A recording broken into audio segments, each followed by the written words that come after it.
안녕하세요. 포근한재활병원 치료실장 황신필입니다. 무릎 인공관절 수술 후에 수술실 문을 나서면서 드디어 무릎 통증에서 해방됐다고 하는 안도감과 함께 마취가 깨고 나면 통나무처럼 퉁퉁 붓고 뻣뻣해진 무릎을 보면서 과연 내가 다시 걸을 수 있을까 하고 덜컥 겁이 나실 수도 있는데요.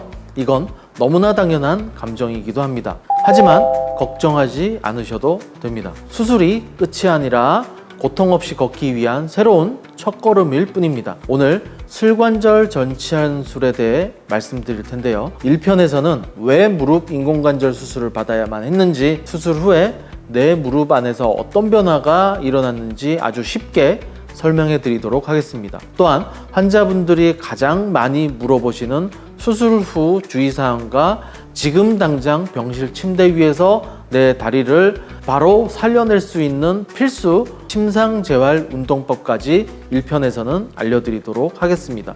우리 무릎은 허벅지뼈와 정강이뼈가 만나는 경첩 같은 관절입니다. 문을 열고 닫듯 부드럽게 굽혀지고 펴져야 합니다.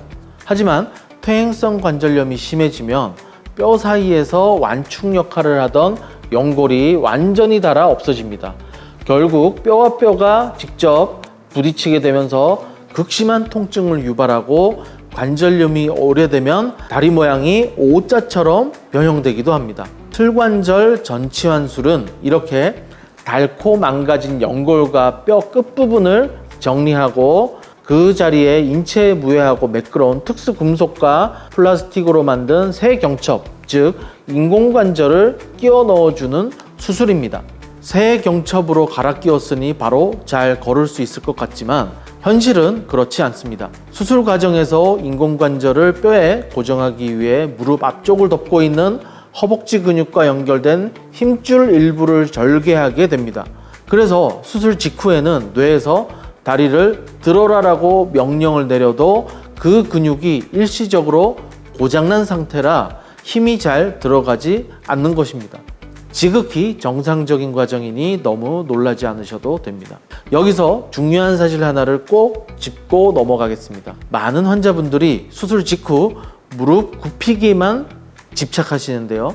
하지만 재활 초기에서 굽히는 것보다 기능적으로 훨씬 더 중요한 것은 무릎을 완전히 0도로 쫙 펴는 것입니다. 무릎 뒤쪽 오금이 바닥에 완전히 닿을 정도로 펴지지 않으면 걸을 때마다 절뚝거리게 되고 허리나 반대쪽 무릎까지 무리가 가게 됩니다. 이 점을 반드시 기억해 주시면 좋을 것 같습니다. 새 무릎은 영구적이지는 않습니다. 어떻게 쓰느냐에 따라 10년을 쓸 수도 20년 이상 평생을 쓸 수도 있습니다. 반드시 지켜야 할 3가지가 있습니다. 첫째, 쪼그려 앉기 금지입니다.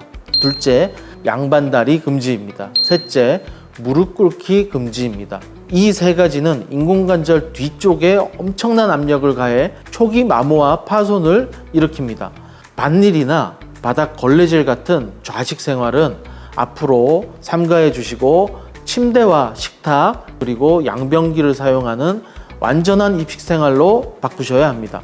환자분들께서 정말 많이 물어보시는 질문이 또 있습니다. 수술하고 나서 무릎에서 덜그럭거리는 소리가 났는데 괜찮나요? 하는 질문입니다. 인공관절에 금속과 플라스틱이 맞다라는 자연스러운 소리입니다. 주변 근육이 강해지면 차츰 줄어들기 때문에 통증이 없다면 전혀 걱정하지 않으셔도 됩니다. 또한 수술 후 붓기와 열감은 3주와 5주면 많이 가라앉지만 그 후에 운동을 많이 하거나 많이 걸은 날에는 수술 후 3개월에서 길게는 6개월까지도 약간의 열감이 오르락내리락 할 수 있습니다. 정상적인 회복 과정이니 놀라지 마시고 그럴 때는 얼음찜질을 해주시면 됩니다. 수술 직후에 아프다고 침대에 가만히 누워만 계시면 다리에 피가 고여 혈전이 생길 수도 있습니다. 이 혈전이 폐나 심장을 막으면 생명을 위협하는 응급사항이 되는 것입니다. 마취가 깨자마자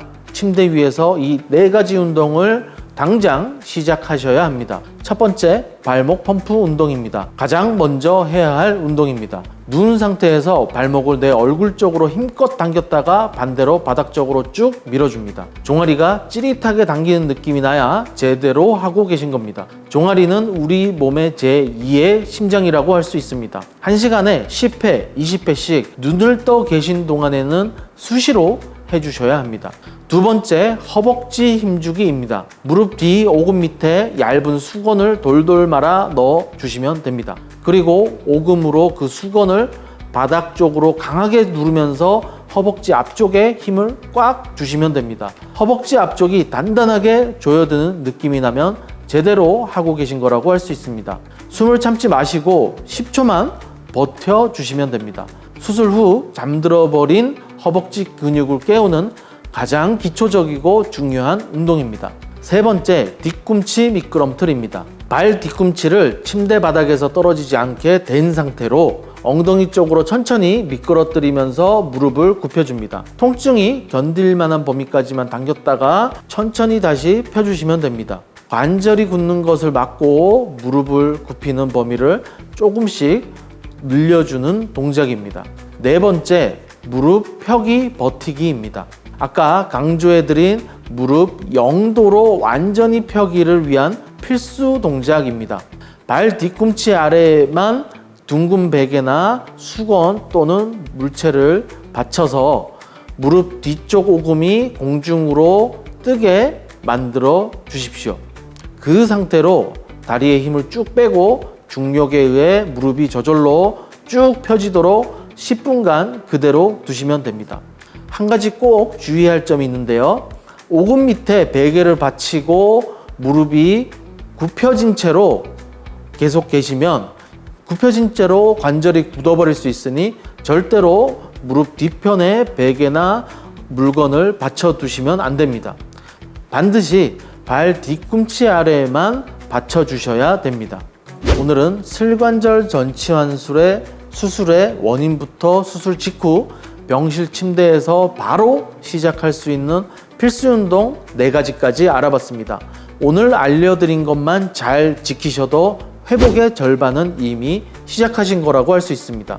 이어지는 2편에서는 퇴원 후 저희 포근한 재활병원에서 치료사와 함께 어떻게 하체 근육을 다시 튼튼하게 만들고 다시 힘차게 걷게 되는지 실전 운동법을 모두 알려드리도록 하겠습니다.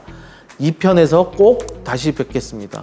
영상이 도움되셨다면 구독과 질문은 댓글 부탁드립니다. 감사합니다.